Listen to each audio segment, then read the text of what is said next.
আসসালামু আলাইকুম। কেমন আছেন সবাই? আশা করি সবাই অনেক ভালো আছেন। আজকে আমরা the code of criminal procedure 1898 ফৌজদারি কার্যবিধি আইন 1898 এর খুবই গুরুত্বপূর্ণ একটি ধারা 144 ধারা প্রসঙ্গে বিস্তারিত আলোচনা করতে যাচ্ছি। ফৌজদারি কার্যবিধি আইনে অপরাধ প্রতিরোধমূলক বিভিন্ন বিধান প্রসঙ্গে উল্লেখ রয়েছে এবং এই বিধানগুলো বিশেষ করে 106 ধারা থেকে 153 ধারার মধ্যে উল্লেখ রয়েছে, যার মধ্যে এই 144 ধারাটি খুবই উল্লেখযোগ্য। 144 ধারা সম্পর্কে কিন্তু কম বেশি আমরা অনেকেই শুনেছি, অর্থাৎ এই পরিস্থিতিতে এমন খারাপ পরিস্থিতিতে সরকার বা প্রশাসন 144 ধারা জারি করতে পারেন বা জারি করার সম্ভাবনা রয়েছে। ঠিক আছে, তো এই 144 ধারার আদেশ জারি এটি আসলে কি, এই ধারাতে আসলে কি বলা আছে এবং এই 144 ধারা কোন কোন পরিস্থিতিতে কোন কোন ক্ষেত্রে জারি করা হয় এবং এই 144 ধারা কে জারি করতে পারেন, কতদিন পর্যন্ত এই 144 ধারার আদেশ বলবৎ থাকে এবং কোন কোন এলাকার জন্য এই 144 ধারার আদেশ প্রযোজ্য এবং 144 ধারার আদেশ ভঙ্গ করলে কি ধরনের শাস্তি হতে পারে, এই সকল বিষয় নিয়ে আজকে আমরা ডিটেলসে আলোচনা করতে যাচ্ছি। তো এই 144 ধারা কি সেটা বোঝাতে গিয়ে 144 ধারার শিরোনামে যে বিষয়টি উল্লেখ রয়েছে সেটা হচ্ছে উপদ্রব ও বিপদ আশঙ্কার জরুরি ক্ষেত্রে তৎক্ষণাৎ বলবৎ আদেশ জারির ক্ষমতা। অর্থাৎ এমন কোনো পরিস্থিতি সৃষ্টি হতে পারে বা আশঙ্কা করা হয় যে এমন কোনো পরিস্থিতি সৃষ্টি হবে, এমন কোনো অবস্থা সৃষ্টি হবে যার কারণে সর্বসাধারণের শান্তি বিনষ্ট হতে পারে, জনসাধারণের উপরে আঘাত আসতে পারে, জনসাধারণের স্বাস্থ্য জীবনের উপর ঝুঁকি আসতে পারে, আঘাত আসতে পারে, এছাড়াও দাঙ্গা হাঙ্গামা মারামারি হতে পারে, আইনসঙ্গতভাবে নিযুক্ত কোনো ব্যক্তির উপরে আঘাত বা বাধা আসতে পারে, হ্যাঁ, জনসাধারণের শান্তি বিঘ্নিত হওয়ার সম্ভাবনা থাকলে, জীবনের ঝুঁকি থাকলে এমন পরিস্থিতিতে হচ্ছে প্রশাসন এই 144 ধারার আদেশ জারি করে থাকেন। ঠিক আছে, তাহলে আমরা সহজেই বলতে পারি যে এই 144 ধারাটি হচ্ছে একটি অপরাধ প্রতিরোধমূলক ধারা। ঠিক আছে, তাহলে কোন কোন ক্ষেত্রে 144 ধারা জারি করা হয় সেটা কিন্তু আমরা অলরেডি জেনে গিয়েছি, তাও আমি আরেকবার রিপিট করছি। সেটা হচ্ছে যখন দেখা যাচ্ছে যে এমন কোনো পরিস্থিতি বা এমন কোনো বিপদ আশঙ্কা সৃষ্টি হয়েছে যেখানে জনসাধারণের স্বাস্থ্য ও নিরাপত্তার উপরে বিপদ আসতে পারে, আঘাত আসতে পারে, জীবনের উপরে আঘাত আসতে পারে, আইনসঙ্গতভাবে নিযুক্ত ব্যক্তির উপরে আঘাত বাধা আসতে পারে, দাঙ্গা হাঙ্গামা মারামারি হতে পারে। ঠিক আছে, তো এমতো অবস্থায় হচ্ছে পরিস্থিতি নিয়ন্ত্রণের জন্য অপরাধ যেন সংগঠিত হতে না পারে সেজন্য এই 144 ধারার আদেশটি জারি করা হয়। যেমন দুটো রাজনৈতিক দল, ঠিক আছে, একই সময়ে একই জায়গায় হচ্ছে সমাবেশ ডেকেছে।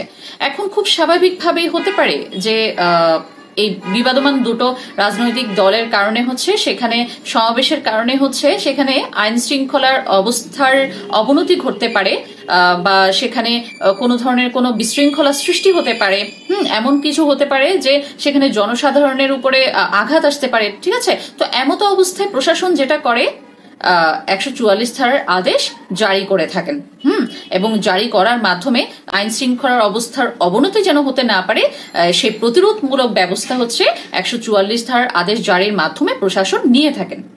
এবারে আমরা জেনে নিচ্ছি 144 ধারার আদেশ কে জারি করতে পারেন সেই প্রসঙ্গে। জেলা ম্যাজিস্ট্রেট বা সরকার কর্তৃক বিশেষভাবে ক্ষমতাপ্রাপ্ত নির্বাহী ম্যাজিস্ট্রেট 144 ধারার আদেশ জারি করতে পারেন। 144(2) উপধারাতে কি উল্লেখ রয়েছে? এ ধারাতে উল্লেখ রয়েছে যে ক্ষেত্রে বা যে পরিস্থিতিতে যে জরুরি অবস্থাতে নোটিশ প্রদান করা সম্ভব নয় সেই ক্ষেত্রে ম্যাজিস্ট্রেট একতরফাভাবে 144 ধারার আদেশ জারি করতে পারেন। এবং জেনে রাখা ভালো, এই 144 ধারার আদেশ কোনো বিশেষ স্থানে ঘন ঘন গমনকারী কোনো ব্যক্তি বা জনসাধারণের উপরে বা নির্দিষ্ট কোনো ব্যক্তির উপরে কিন্তু নির্দেশিত হতে পারে। 144 ধারা জারির আদেশ পরিবর্তন কিংবা বাতিল কি করা যায়?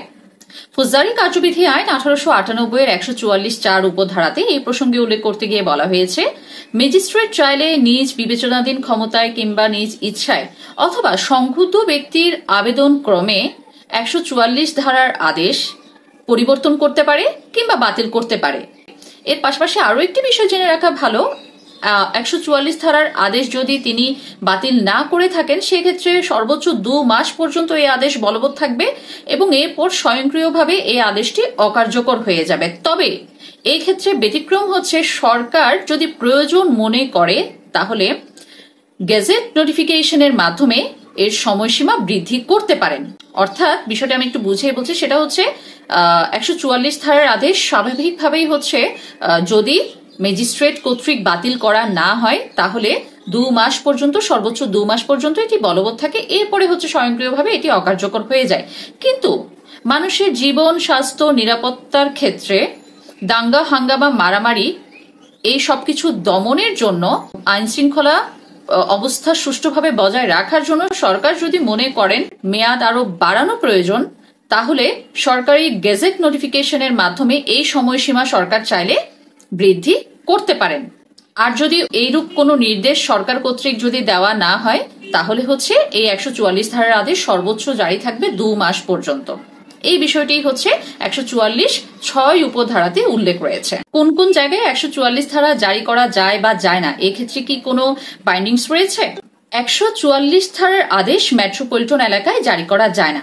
তবে খুবই গুরুত্বপূর্ণ একটি বিষয় সবারই জেনে রাখা উচিত, সেটা হচ্ছে 144 ধারা জারি করার প্রয়োজন রয়েছে এমন পরিস্থিতির সৃষ্টি কিন্তু মেট্রোপলিটন এলাকাতেও হতে পারে। মানুষের জীবনের উপরে ঝুঁকি আসতে পারে, আইন শৃঙ্খলার অবনতি হতে পারে, দাঙ্গা হাঙ্গামা মারামারির কারণে সর্বসাধারণের শান্তি বিনষ্ট হতে পারে। তাই এমন পরিস্থিতির যদি সৃষ্টি হয়, পুলিশ কমিশনারগণ মেট্রোপলিটন পুলিশ অর্ডিন্যান্সের সংশ্লিষ্ট ধারা মোতাবেক 144 ধারার যে ক্ষমতা, সেই ক্ষমতা মেট্রোপলিটন এলাকায় প্রয়োগ করতে পারে। 144 ধারার আদেশ অমান্য করলে কি ধরনের শাস্তি হতে পারে, বা এই আদেশ অমান্যকারীর জন্য কি কোনো শাস্তির বিধান রয়েছে? চলুন বিষয়টি জেনে নিই। 144 ধারার আদেশ যথাযথভাবে জারি করার পরেও যদি কোনো ব্যক্তি সেই আদেশ ভঙ্গ করে কিংবা অমান্য করার চেষ্টা করে, ভঙ্গ করার চেষ্টা করে, তাহলে সেই ব্যক্তিকে পেনাল কোড 1860 এর সেকশন 188 এর উল্লেখিত সরকারি কর্মচারী কর্তৃক জারিকৃত আদেশ অমান্যকরণ এর অপরাধী করে দোষী সাব্যস্ত করা যেতে পারে এবং 6 মাস পর্যন্ত, অর্থাৎ যে ব্যক্তি এই আদেশ অমান্য করেছে সেই ব্যক্তিকে 6 মাস পর্যন্ত সশ্রম বা বিনাশ্রম কারাদণ্ডে অথবা 1000 টাকা পর্যন্ত অর্থদণ্ডে অথবা উভয় দণ্ডে দণ্ডিত করা যেতে পারে। 144 ধারা আদেশ জারির ক্ষেত্রে সংক্ষুব্ধ ব্যক্তি প্রতিকার কিভাবে পেতে পারে? অর্থাৎ 144 ধারা আদেশ জারি করার কারণে কিংবা এই 144 ধারার আদেশ বাতিল বা পরিবর্তন করার কারণে সংক্ষুব্ধ ব্যক্তি কিভাবে প্রতিকার পেতে পারে? ফৌজদারি কার্যবিধি আইন 1898 এর 439 ক ধারা মোতাবেক সংক্ষুব্ধ ব্যক্তি সেশন জাজ বা দায়রা জজের নিকট রিভিশন দায়েরের মাধ্যমে প্রতিকার পেতে পারেন। এর পাশাপাশি আরো একটি খুবই গুরুত্বপূর্ণ বিষয় যেটা আমাদের সবারই জেনে রাখা উচিত, সেটা হচ্ছে এই 144 ধারার আদেশ জারির কারণে যদি কারো মৌলিক অধিকার কিংবা ফান্ডামেন্টাল রাইটস, যেমন বলা যায় চলাচলের স্বাধীনতা, সমাবেশের স্বাধীনতা যদি লঙ্ঘিত হয়, তাহলে এরূপ ব্যক্তি বাংলাদেশ সংবিধানের 102 অনুচ্ছেদের 1 দফা মোতাবেক হাইকোর্ট বিভাগে রিট পিটিশন দায়ের করতে পারেন। তো আমাদের আজকের আলোচনাতে আমরা 144 ধারার আদেশ জারি প্রসঙ্গে বিস্তারিত জেনে নিলাম। পরবর্তীতে আমরা আরো গুরুত্বপূর্ণ বিষয় নিয়ে আবারও হাজির হব। সেই পর্যন্ত সবাই ভালো থাকুন, সুস্থ থাকুন এবং ল ভিকুনির সাথেই থাকুন। আসসালামু আলাইকুম।